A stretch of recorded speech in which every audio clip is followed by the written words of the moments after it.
네, 이슈 분석 시간입니다. 오늘 추운 날씨만큼 좀 추운 소식을 좀 전해드려야 될 것 같은데요. 블록체인 개발사 연쇄 도산 우려, 이게 첫 번째 이슈가 되겠습니다. 지금 약간 화면이 좀 잘못 나오고 있는데요. 블록체인 시장에서 기축통화가 이더리움인데 이더리움 시세가 현재 하락하고 있다는 그런 내용이죠.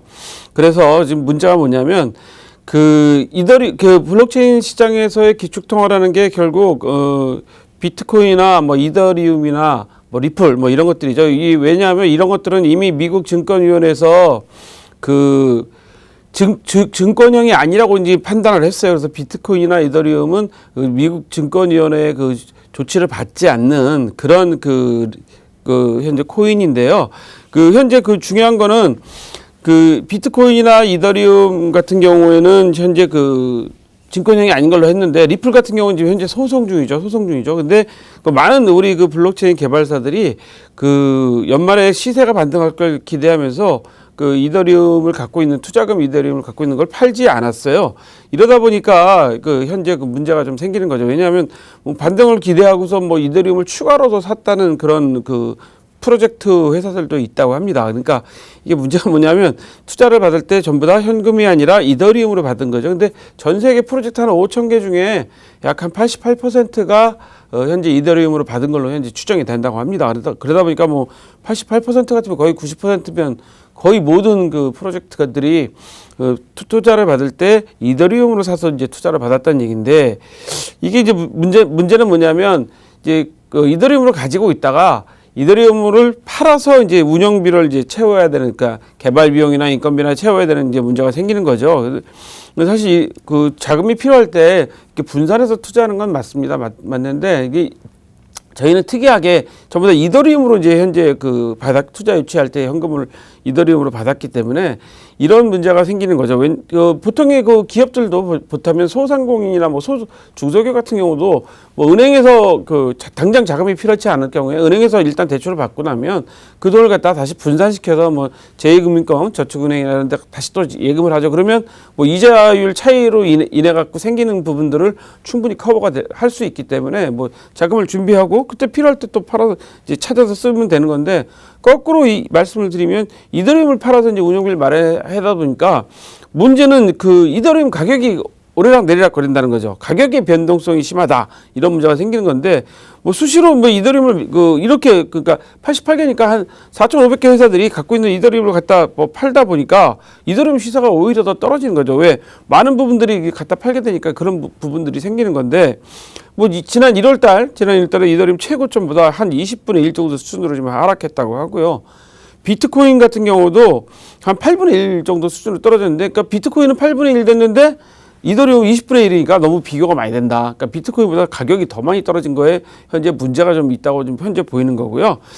그래서 지금 현재 전문가들이 말씀하시기를 이런 것들은 비트코인 캐시의 갈등에서 현재 이게 촉발된 것이다라는 말씀들을 많이 하고 있다고 합니다. 많이 하고 있다는데, 우리 지난주 뉴스 분석에서도 말씀드렸지만 스팀잇 같은 데서도 이미 프로젝트에서 이제 구조조정을 시작했죠. 직원의 70%를 정리해야 된다, 이런 이야기들을 그때 스팀잇 대표가 하지 않았습니까?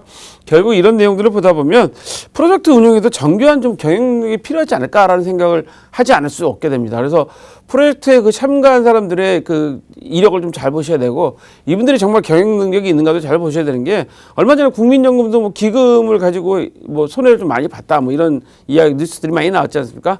마찬가지로 프로젝트들도 이렇게 이더리움만 갖고 있을 것이 아니라 이걸 좀 앞으로의 변동성을 대비해서 뭔가 효율적으로 갖고 있어야 되는데, 이런 것도 예측을 잘할 수 있는 그런 경영력이 필요할 것 같아서, 여러분들께서 프로젝트를 보실 때, 특히 암호화폐 ICO를 할 때 프로젝트 보실 때 경영 능력이 어느 정도나 되는가, 과연 이분들이 자금 능력을 얼마나 잘 운영할 수 있는가도 기술 개발 능력과 더불어서 자세히 보셔야 될 것 같아서 첫 번째 이슈로 삼아봤습니다. 자, 두 번째 이슈는요, 블록체인 지중해 7개국 모임 결성입니다. 영국 파이낸셜 타임스가 보도에 따르면 EU 교통장관 회의에서 선언문을 발표했다고 하는데요. 이 7개국이 어디냐면 몰타, 프랑스, 이탈리아, 스페인, 그리스, 키프로스, 포르투갈, 이렇게 7개 나라들이 지중해 관련된 나라를 했다고 하는데요. 이 선언문 내용 보면 분산 원장 기술을 장려해야 된다. 앞으로 그 금융 서비스, 그 정부 행정 서비스를 강화해야 된다. 그 다음에 행정 부담을 좀 감소시켜야 된다. 뭐 이런 이야기를 했고요. 교육과 교통, 물류, 토지 등기, 의료 뭐 이런 부분에서 많은 변화가 있을 것이다라는 것을 선언문에서 했는데 이 내용들은 이제 앞으로 이제 우리 블록체인 분야가 어느 분야에 많이 적용될 건데 뭐 교통이나 물류, 토지 등기, 의료 이런 것들에 대해서는 그동안 많이 말씀드렸잖아요. 그러니까 블록체인이 제대로 적용될 수 있는 분야고요. 몰타 같은 경우는 유럽의 블록체인 섬이 되기를 희망한다. 그러니까 몰타에서 모든 그 부분들이 블록체인 기술들이 거래되고 이루어지는 부분들이 됐으면 좋겠다는 이야기를 했는데 실제로 바이낸스나 OKX 같은 그 대규모 거래소들이 몰타에 법인을 두고 있죠. 그 여기서 이제 한 가지 이슈로 말씀드린 건 적극적인 변화에 동참하고 노력하는 이런 유럽 국가들 또 몰타처럼 작은 나라지만 이렇게 적극적으로 국가 발전을 하고 있다는 것에 대해서 상당히 부러운 점이 있어서 두 번째 이슈로 삼아봤습니다. 자, 세 번째 이슈는요. 조세병 내년 2분기 사상 최고 기록 뭐 이런 제목을 뽑아봤습니다. 이분이 여러분들 잘 아시는 유명 암호화폐 애널리스트죠. 조세병이 뭐라고 얘기했냐면 본인의 트위터에다가 입장을 올려놨습니다. 올려놨는데 곧 비트코인이 19,000달러 최고점을 기록한 지가 1년이 된다. 19,000달러 1년이 되는데 통계적으로 67주마다 새로운 최고점을 기록해왔다. 비트코인은 67주면 1년보다 좀 더 되죠. 1년이 52주입니다. 참고로 말씀드리면 1년이 52주입니다. 그러니까 한 그 1년 2개월 정도 되겠죠. 종료 67주 이번 종료 시간은 2019년도 2분기가 될 것이기 때문에 좀 얘는 2분기가 좀 사상 최고점을 기록하지 않겠냐라고 했는데 이분도 역시 그 애널리스트답게 뭐라고 얘기를 하냐면 지금 3,000달러에 구매하지 않으면 작년에 많이 올랐을 때 19,000달러에 사신 분도 있는데 무슨 의미가 있느냐라고 했는데 역시 애널리스트답게 더 길어질 수도 있다. 그러니까 이게 67주에서 더 길어질 수 있다라고도 이제 이야기를 했다고 합니다. 근데 이 근거에는 뭐냐면 미국 대형 금융기관들이죠.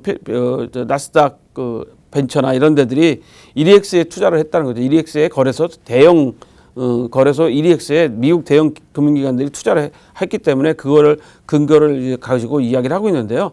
사실 67주라는 그 근거를 가지고 이야기하고 대형 금융기관들이 대형 거래소에 투자를 하고 있다. 왜? 미국처럼 거래소를 깐깐하고 엄격하게 적용하는 그 나라인데도 불구하고 금융기관에 투자를 했다라고 생각하는 거는 근거는 있으나 여러분들 모두 다 좀 신중하시게 보셔야 될 것 같아서 이런 뉴스 이슈 분석을 다시 한번 해봤습니다. 자, 오늘 잘 보셨죠? 오늘 저희가 준비한 소식은 여기까지입니다. 참고로 본 방송에서 제공하는 정보는 투자 판단의 참고자료일 뿐이며 암호화폐 가치 또는 상승 하락을 보장하지 않습니다. 톡톡코인 365 시청해주신 여러분 고맙습니다.